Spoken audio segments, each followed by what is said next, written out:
Baiklah, kami akan membahas materi tentang sifat koligatif larutan atau SKL. Sifat koligatif larutan atau SKL adalah sifat larutan yang tidak bergantung pada jenis zat terlarut, tetapi hanya bisa bergantung pada konsentrasi zat terlarutnya.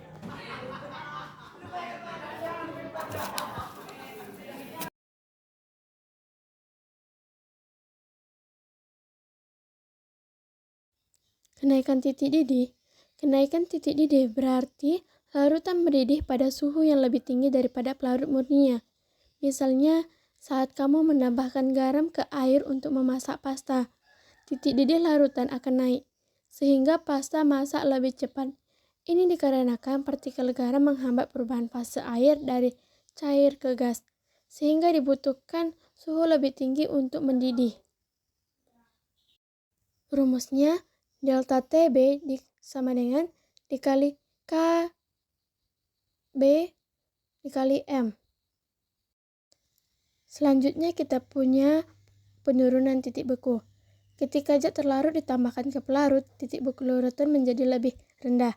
Contohnya pada cuaca bersalju, garam ditaburkan di jalan untuk menurunkan titik beku air. Ini membuat salju mencair lebih cepat dan jalan tidak licin.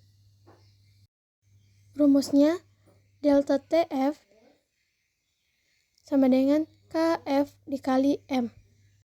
Baik, di sini saya akan melanjutkan materi tentang sifat koligatif yang ketiga, yaitu ada penurunan tekanan uap. Penurunan tekanan uap itu adalah selisih antara tekanan uap pelarut murni dengan tekanan uap larutan. Penurunan tekanan uap terjadi karena adanya tekanan uap jenuh zat yang mempengaruhi laju penguapan zat pelarut murni. Dan ada contoh penurunan tekanan uap itu yaitu laut mati.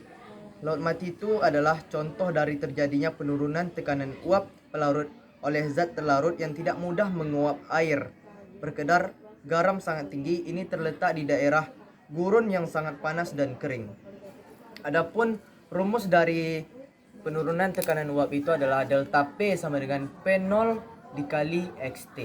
Delta P adalah penurunan tekanan uap, P0 itu adalah tekanan uap pelarut murni, dan XT itu adalah fraksi mol zat terlarut.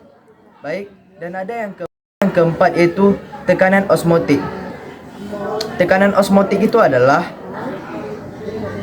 peristiwa perpindahan pelarut dari larutan yang lebih pekat ke larutan yang lebih encer.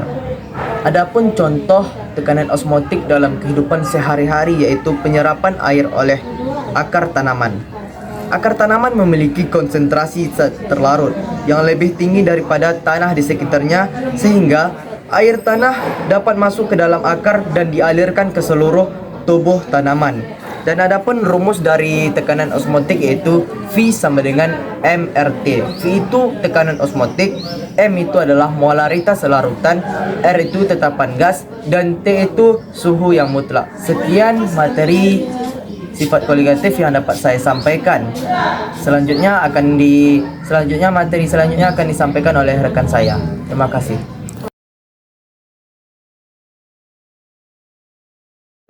Selanjutnya ada satuan sifat koligatif. Seperti yang kita ketahui, satuan sifat koligatif itu ada 3. Yang pertama itu molaritas yang disimbolkan dengan M besar. Molaritas adalah jumlah mol zat terlarut dalam tiap liter larutannya.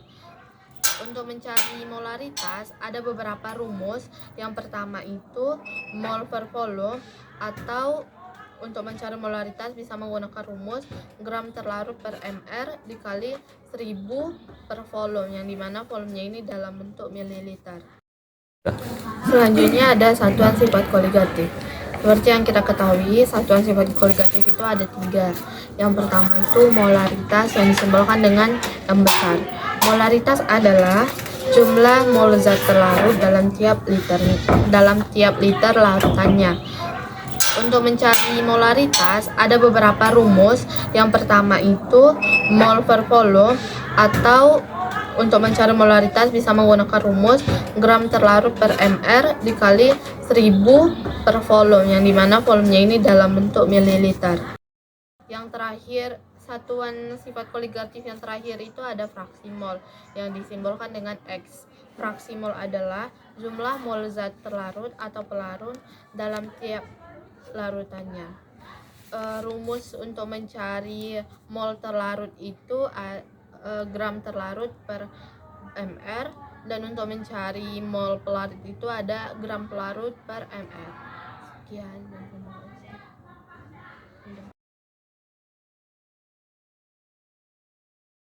Baiklah, saya akan menjelaskan larutan elektrolit dan non-elektrolit. Larutan elektrolit adalah larutan yang dapat mengantarkan arus listrik saat dilarutkan air atau mencair. Larutan elektrolit dapat mengantarkan arus listrik karena molekulnya terurai menjadi ion-ion yang bermuatan listrik. Larutan elektrolit umumnya berupa asam, basa, atau garam. Contoh larutan elektrolit adalah HClO4 dan HNO3. Kedua, larutan non-elektrolit. Larutan non-elektrolit adalah larutan yang tidak dapat mengantarkan arus listrik saat dilarutkan air atau mencair. Larutan non-elektrolit tidak dapat mengantarkan arus listrik karena zat terlarutnya tidak terdisosiasi dan tidak terdapat ion-ion bebas dalam larutan. Contoh larutan non-elektrolit adalah CH3OH dan C2H5OH. Sekian.